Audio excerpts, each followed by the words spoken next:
Sur les parkings souterrains, moi je répondrai à M. Messier que moi je suis désolé, M. Messier, mais je suis contre les extrêmes. Voilà. Alors c'est ce qui nous différencie. Vous voulez absolument faire la guerre à la voiture, supprimer toutes les voitures de Fontenay et tout mettre sur le vélo. Moi, j'estime qu'il faut essayer de faire en sorte que chacun puisse vivre ensemble pendant un certain nombre d'années. Et d'ailleurs, vous ne me démentirez peut-être pas, parce que finalement, M. Messier, je crois que vous avez vous-même une voiture. Et donc, vous la garez où, M. Messier, votre voiture? Eh bien oui, mais attendez, c'est bien gentil de dire tout pour le vélo, mais vous avez une voiture que vous laissez de temps en temps aussi sur l'espace public. Que je sache. Donc, vous voyez bien que globalement, il faut bien que tout le monde puisse vivre, et notamment les gens les plus âgés, notamment ceux qui ont une famille un peu nombreuse avec un certain nombre de contraintes.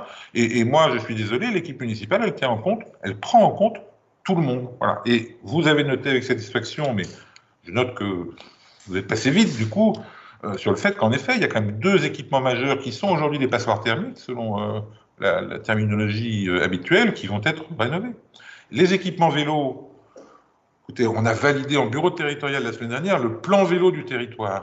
Et globalement, ce plan vélo du territoire, il va, je dirais, se développer et il est piloté par le territoire. C'est lui qui va installer les vélobox, c'est lui qui va installer les parkings vélos, enfin qui va financer les parkings vélos dans le cadre de l'installation qui sera réalisée avec la voirie, justement. C'est pour ça qu'il y a aussi une cohérence, d'ailleurs, avec le transfert de la voirie.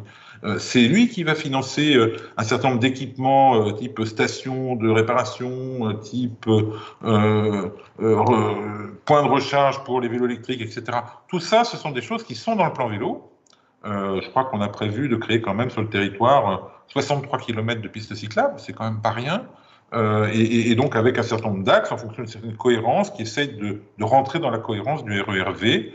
Voilà, mais encore une fois, nous avançons dans ce domaine, comme dans les autres, avec dans le jeu des compétences, dans la mosaïque des compétences qui a été créée par la loi NOTRe et dans le millefeuille territorial qui est le nôtre, c'est-à-dire que les compétences juridiques qui concernent la mobilité, elles sont plus à la ville, théoriquement. Donc, en gros, ça n'est voilà, la compétence économique n'est plus à la ville, la compétence aménagement n'est plus à la ville, et donc on est obligé à chaque fois de trouver des solutions pour à la fois continuer à exercer, je crois, notre capacité à décider pour notre ville, parce que c'est quelque chose, bien sûr, que nous devons à nos mandants, et en même temps pour bénéficier des moyens qui ont été aussi transférés à d'autres strates territoriales, de façon à pouvoir réaliser les travaux. Et on est obligé d'avoir cette grande agilité, si on veut, dans la période un peu compliquée qui est la nôtre, dans l'attente d'une hypothétique réforme territoriale, je dirais, tirer le maximum de bénéfices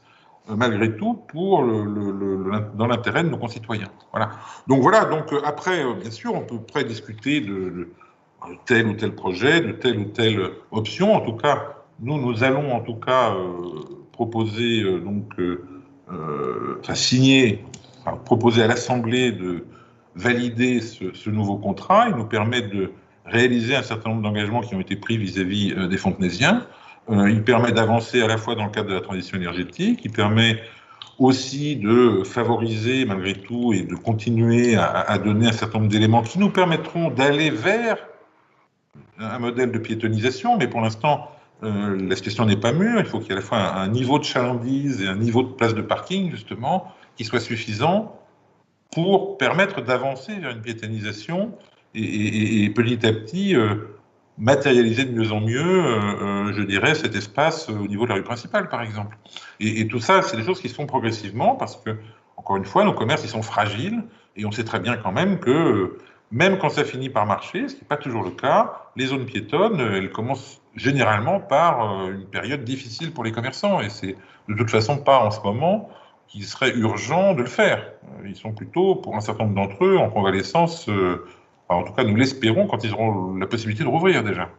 Alors, certains autres, ça va bien, c'est d'ailleurs toute la difficulté, mais globalement, il faut aussi un problème de temporalité, c'est-à-dire qu'on avance sereinement, je dirais, en mettant tous les pions et tous les éléments qui sont nécessaires pour aller dans ce sens, mais tranquillement et sans exclure personne. Voilà.